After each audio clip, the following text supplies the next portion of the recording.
Union চিকনিকেন্দি ৬ নম্বর word, উপজেলা গলাচিপা, জেলা পটুয়াখালী। আমি একটা কলার বাগান করছি।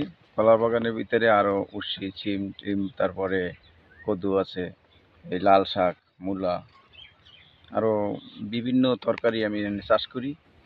আমি অনেক বছর ধরেই এটা করতেছি, তবে এটা যেভাবে ডেভেলপ করার সেই রকমের করতে পারি না।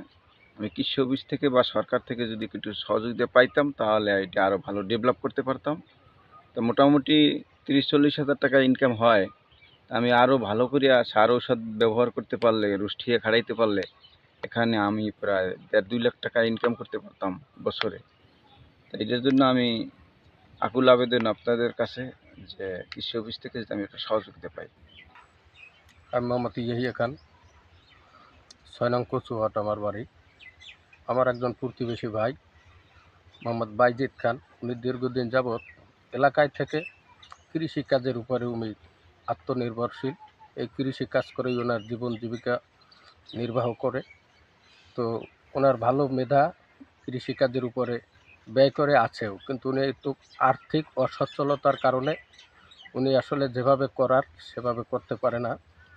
তো আমার পক্ষ থেকে আমি বলবো, বাংলাদেশ সরকারের পক্ষ থেকে যদি কৃষির উপরে কোনো অনুদান থাকে সেটা যাতে ওনার প্রতি দৃষ্টি দেয়, এবং উপজেলায় যে কৃষি অফিস আছে সেইখান থেকে ওনার এই সবজির দিকে, ওনার এই ফসলের দিকে, ওনার এই কৃষিকাজের দিকে তাকিয়ে মনে করি ওনাকে একটা বরাদ্দ দিলে উনি একটু আর্থিকভাবে যদি একটা অনুদান পায় তাহলে উনি স্বাবলম্বী হতে পারে। আর এতে করে এলাকা, সমাজ, দেশ উন্নয়ন হবে, আমি এটা মনে করি।